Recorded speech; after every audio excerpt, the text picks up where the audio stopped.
川普这位上任总统终于对中国电商动手了。这一次他祭出的大招，直接瞄准了中国电商的命门，800美元以下小包裹的免税政策。这个看似不起眼的政策变化，却足以让拼多多、Temu、速卖通这些中国跨境电商巨头们伤筋动骨。拼多多的股价昨天应声暴跌超过 5%。这还不是最糟糕的，更让中国跨境电商们揪心的是，川普这一纸行政令直接宣告了他们赖以生存的最低免税额贸易政策的终结。这个政策曾经让中国商家可以把800美元以下的包裹免税运进美国，现在好了，这条生命线被川普一刀切断了。来看看这个政策究竟有多重要。根据路透社的数据，仅在去年前9个月，美国消费者和企业就利用这个政策从全球进口了价值约480亿美元的货物，而这其中相当大一部分是来自中国的跨境电商包裹。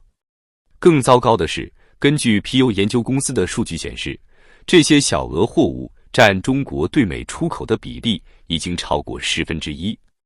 也就是说，川普这一刀砍下去，直接威胁到了中国每年数百亿美元的出口额。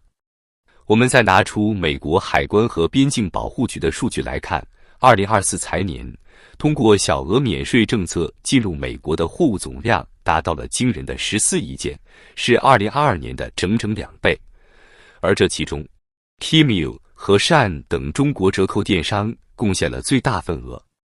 有意思的是，就在前几天，这些中国电商还在大言不惭地表示，他们的商业模式不依赖于最低免税额政策。现在看来，这话说的也太早了。花旗分析师的最新报告就直言不讳地指出，就拿 Temu 来说，他们在美国的本地仓储项目根本就只能覆盖其总体业务的一小部分。换句话说，如果没有这个免税政策的支持，他们的经营模式就会遭受重创。更讽刺的是，美国银行的分析师在给客户的报告中指出，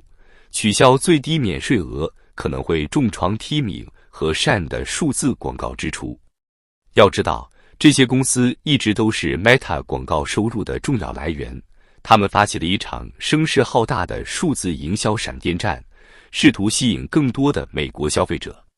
根据 Meta 的10K 数据表明，来自中国的广告客户的收入占其整个应用程序营收的 11%，2023年为 6%。而分析师估计 Temu 和 Shein 的花费可能占到 Google 和 Meta 广告支出的 2%至4%。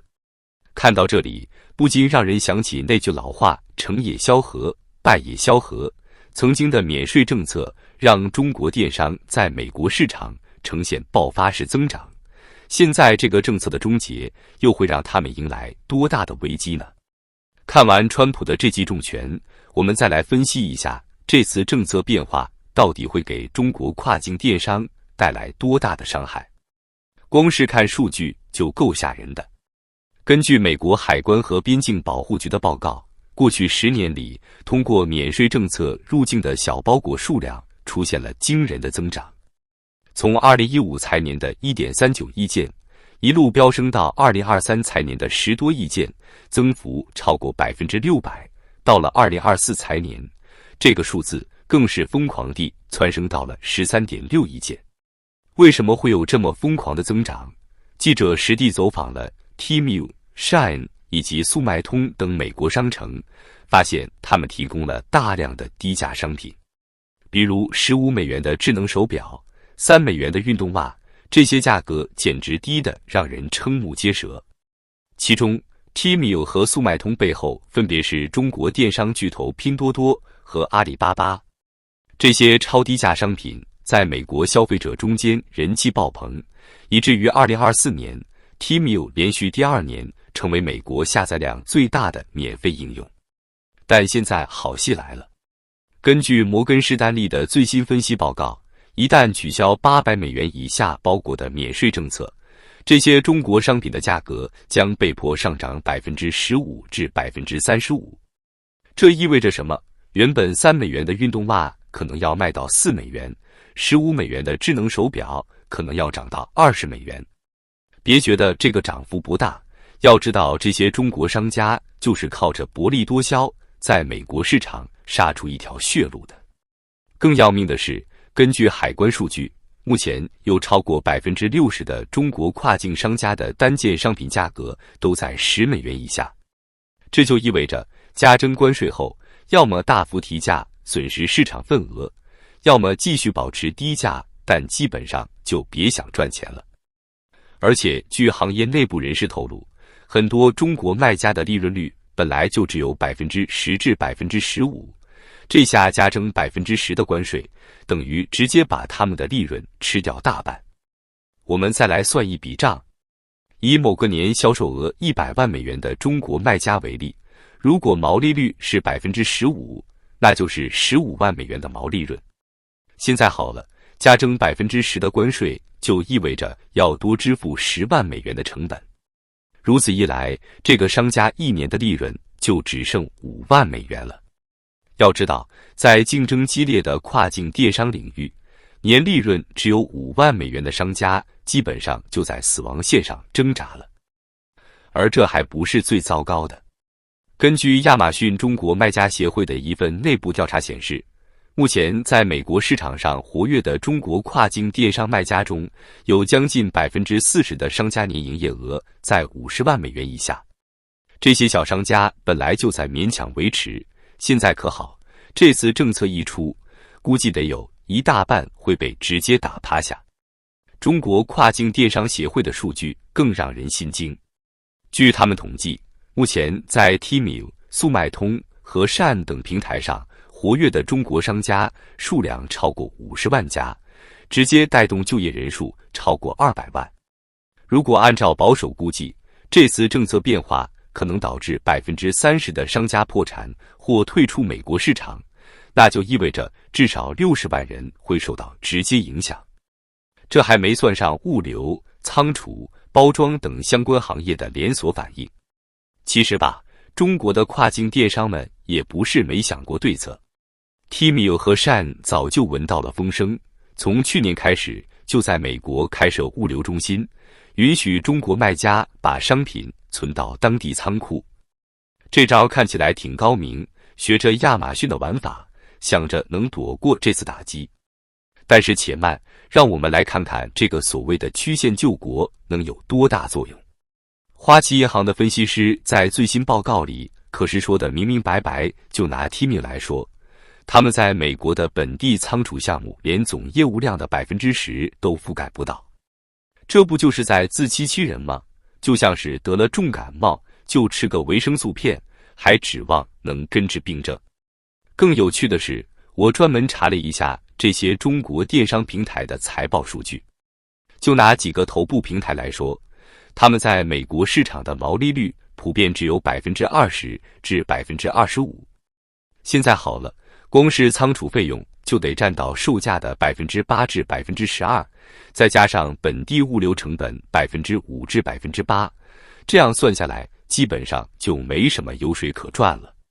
有些聪明的卖家可能会说，那我们就把高价值商品放在美国仓库，便宜货继续走小包裹呗。但问题是，根据美国商务部的数据，中国跨境电商平台上85%以上的商品单价都在$50以下。